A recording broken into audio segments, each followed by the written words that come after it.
welcome to today's task. For today's task, I am actually having to rework the door jambs on this shop. Almost 3 years ago when we ordered the shop, we knew what the door dimensions were going to be, but we didn't know how they were going to actually go into place with the foundation. So typically these shops are kind of just set on slab or a foundation with a slab, and it's just flat, but we knew we wanted a little bit of a retaining wall around everywhere that creates a solid barrier that mice can't get through. So if a mouse or something is coming up to the shop from the outside, the first thing they run into is concrete, not a seam between the shop and the concrete, which is kind of a vulnerability. It puts that seam up in the air. So we chose to do it 6 inches, but that changes the door heights. And the doors were ordered 2 years ago as well. So now our doors are 6 inches too short, and the doors are actually the exact width of the door jamb, which you don't want. You need some kind of overlap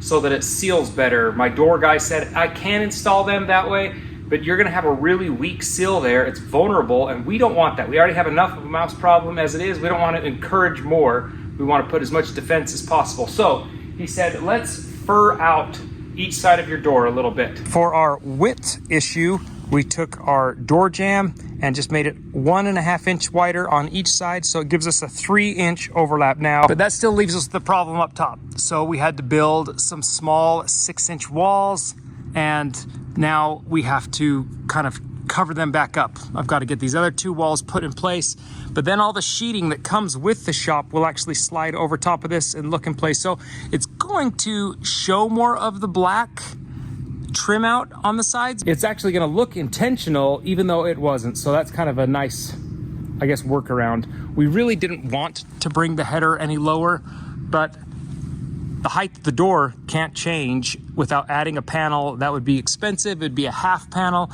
or reordering the doors completely, which wasn't an option. So this is our cheapest and best option, and it's gonna work out just fine. What we did need to maintain was that 14-foot height pretty much to the T, because the RV is 13'6", and that 6 inch difference is really tight. So we did not want to be encroaching on that at all. I want to make sure coming in and out of the shop doesn't feel tight in any way. I would have preferred to keep that 6 inches open, but it just wasn't an option. So 14 foot it is, which is what the original height of the door was supposed to be anyway. So that works out. It's gonna be fine. But until then, I've got to frame these out so that they're ready to go. This beam that comes down is exactly 8 inches. There is no wood that is exactly 8 inches. A 2x8, which is what this is clearly 3/4 to almost an inch shy of it. So it's way off. And if I went bigger, I would have to rip down, and they would cost way more. This little void right here, you're not gonna see. The piece comes over like so and fits it square. So yes, it could be a little vulnerable, but we're not planning on hitting the shop anyway, and you're gonna see it regardless. I just bumped them to the front so they're nice and flush up here. We'll cover all this up. You won't see it, but that's what we had to do for dimensions. But the 6 inches had to be exact. So I stuck with a 2x8 board as well. We bought 12 of them, and then I ripped them down, which was quite the process. It took a few of us to do it because they're such long rips. These are 16-foot boards. And then we took the remnants that we cut off, ripped those down, and then nailed them into place. So this was exactly 8 inches. Looking at the top up there, you can see it's just slightly wider than the jack stud that it's sitting on, but that's totally okay. We'll be more than just fine with that. And it's also screwed to the ceiling as well. So it's not going anywhere. This is holding it up. It's gonna be stable. It's gonna be good, but we still got a lot of work to do. I wanna show you guys one of my favorite framing tricks ever. I don't know if it has a name. I don't know. I'm gonna call it the Perkins, because I saw it on the Perkins Brothers Buildings channel. But if you have a board that won't line up, and if you pound it, it just kind of springs back like this one. If I pound it, it'll just push back a little bit. So I need to hold it in place while I nail it. I'm gonna show you the trick. You take your nail gun, put a nail right here on the side. So you've got just a nail sticking in there, no problem. Then you're gonna take the claw of your hammer, wrap it around, and pry until you get it lined up right where you want it. Usually it's flat with the hammer, but right there is perfect. Then you nail it in place, and it'll stay. And luckily I don't have to do any more, but sometimes you'll have to pry a board all the way down it, especially if it's a long board, to straighten it out. That's one of my favorite tricks ever.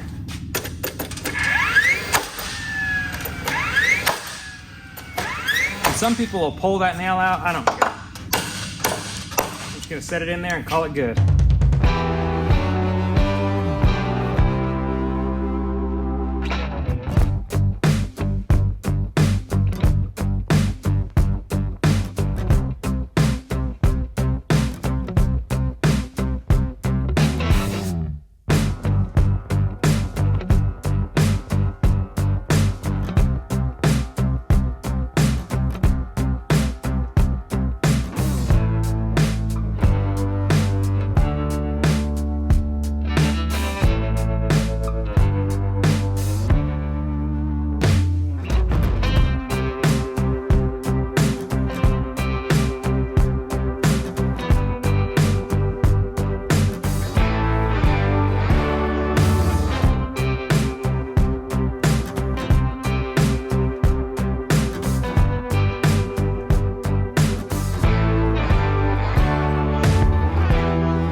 Number 2 is up and ready to go. Now we've just got the third one. There's a few things I've learned on these is they're not all exactly the same height. There's little variances, and that's partly because of the concrete coming across. So we're talking like 1/4 of an inch or 1/8 of an inch, but that's enough to seriously bind the jack stud from getting into place. We want it to be snug and firm because it is taking the load of our beam now. It's screwed to that rafter up there, but I want the load of it resting on this jack stud so that it's really well supported. There we go.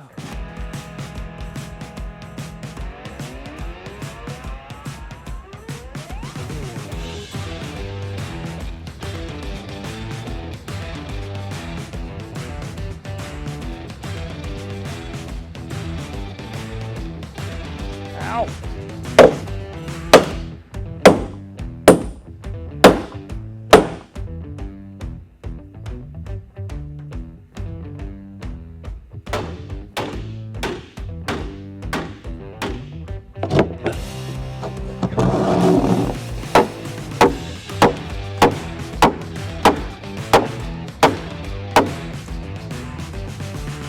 Now that our beam is being held up by its jack studs, I can drop the pressure off this and it'll actually be movable again, just barely. And that's all we need, just a little bit of movement. These are the screws that I'm using. They are a Tech screw, but they are a very stout Tech screw. They are considered structural. They have fine machine threads. These are like 1/4 inch thick screw. You need a number 3 head for them, and they are outdoor rated because of the coating they have and the material they're made of. So these are not a cheap screw by any means, but they're really what you want. You could just bolt it if you wanted to. What is great about them is they come with this cutting tip, and that wider little flange that you see on there, that's for cutting down the wood that it's going to go through. These are meant to bond wood to steel, so that little tip or that little flange creates a bigger hole than the threads, so the threads aren't necessarily grabbing the wood, and then it cuts through the steel, and once it gets to that little flange, it kind of just tears that right off and seats it in. We'll put a few more screws on this head, but I don't want to put too many screws there so that this can't flex in and out for straightening it out and lining it out. The other reason I went with these is because they will sink in and go flush, so when we put our trim out tin that goes on top of this, it won't sit on a bubble or a bolt head. It's sitting nice and flush on that wood.